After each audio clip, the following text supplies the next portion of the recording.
Mariana, conto de Machado de Assis. Este é o vídeo de digressão sobre o segundo vídeo de leitura. Bom, seguramente a digressão que a gente tem que fazer aqui é sobre Lamartine, né? O narrador faz referência direta a um poema de Lamartine. Então, primeiro de tudo, ali no nosso Quizlet, eu coloquei uma pequena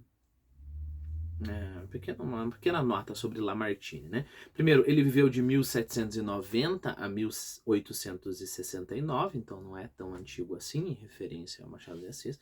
Foi um escritor, poeta e político francês. Seus primeiros livros de poemas celebrizaram o autor e influenciaram o romantismo na França e em todo o mundo, né? Bom, mas o mais importante é o poema dele chamado O Lago. Eu coloquei um link ali para você de um blog chamado Trapiche dos Outros.blogspot, né? Que ele apresenta a tradução deste poema do Lamartine. E é essa tradução que eu quero ler com você, né? Então vamos lá. Essa tradução quem fez foi o Wagner Mourão Brasil. Assim, sempre impelido rumo a novas beiras, levados pela noite eterna sem cessar, nem mesmo por um só dia no mar das eras, iremos ancorar? Não vai haver tempo em 10 minutos de comentar todo o poema, né? Mas lembre-se, será que um dia este mar, essa eterna noite, um dia a gente vai ancorar em algum lugar? Ó lago, mal findou o ano sua carreira, e junto às ondas caras que ele reveria, olha aqui solitário sendo nesta pedra, onde a avistaste um dia. Então a gente tem essa imagem do poeta em frente ao mar, ele está chamando esse mar de lago, e ele está lembrando o momento em que ele estava com sua amada, né? Assim bramias sobre essas rochas profundas, assim quebrava sobre os costados rompidos, assim lançava o vento as espumas das ondas sobre seus pés queridos. Então aparentemente nada mudou, aparentemente o tempo continua o mesmo, né? Afinal de contas as ondas ainda estão quebrando, a maré ainda está indo, né? Como é que a gente fala? Indo e voltando, né? Mas olha que interessante. Assim lançava o vento as espumas das ondas sobre seus pés queridos. Os pés queridos da amada dele não estão mais lá. Então não é a mesma coisa. Então aquela história, embora o mundo dê voltas, a segunda volta não é igual à primeira, né?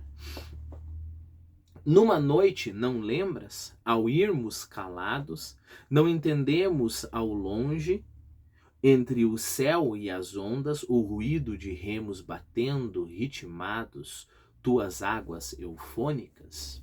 De repente, sotaques estranhos à terra percutiram seus ecos nas bordas famosas. A onda se pôs atenta e a voz que me é tão cara disse-lhe estas palavras.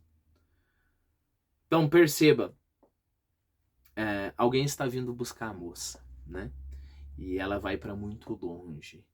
E eles não vão se ver mais. E aí a moça olha para o tempo, né?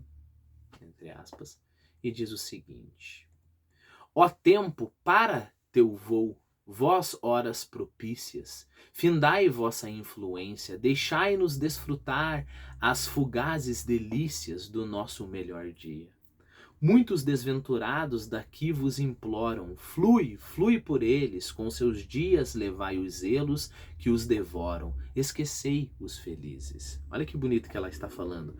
Tudo bem, eu até entendo que as pessoas que sofram, né, como foi até o caso do Evaristo, né, e da Mariana, as pessoas que sofram, eu entendo que eles precisem de você, ó tempo. Eu entendo que eles precisam para que as feridas se curem. Eu entendo que eles precisam de você para, por exemplo, para que uma situação ruim acabe de uma vez. Tudo bem, ajuda, flui com essas pessoas, mas esquece os felizes. Deixa os felizes lá naquele momento feliz. Deixa eles gozarem eternamente aquele momento feliz, né? mais uma vez, só uma partezinha. Muitos desventurados daqui vos imploram, flui, flui por eles. Com seus dias levai os zelos que os devoram, esquecei os felizes. Mas em vão peço ao tempo um só momento agora, ele foge de mim. Eu digo à noite, sê mais vagarosa, e a aurora, a noite traz seu fim. Olha que interessante, né? Essa proximidade. Está lá a pessoa implorando para a noite, por favor, noite. Então, pelo menos isso, a gente não consegue parar o tempo, pelo menos vai mais devagar. E ela fala, vai mais devagar, e a aurora já está vindo. Né? Amemos, pois, amemos das horas que fogem, corramos, desfrutemos. O homem não tem um porto, o tempo uma margem, ele flui, nós iremos. Tempo ocioso, este instante de embriaguez, quando em ondas o amor nos traz contentamento, pode voar distante e com a rapidez dos dias de tormento? O que não nos sobrará ao menos uma amostra? Que, para sempre findo, que se perderá?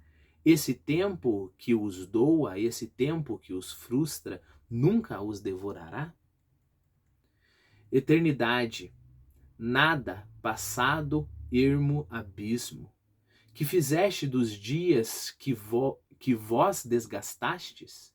Dizei, devolvereis estes sublimes mimos que de nós arrancastes? Pelo menos isso, né? Um dia você vai devolver o que você tirou. Ó lago, rochas mudas, grutas, mata escura, vós que o passar dos anos conserva ou remoça, desta noite guardai natural formosura, ao menos a lembrança. Então perceba, o homem, o extremo elemento efêmero da criação, ele pede por um elemento que não é eterno, né? Afinal de contas, as rochas, por exemplo, elas vão se desgastando com os anos, mas ele pede pelo menos que este outro elemento da criação, o mar, as rochas, que eles guardem a lembrança dos mais efêmeros, os amores dos humanos, né?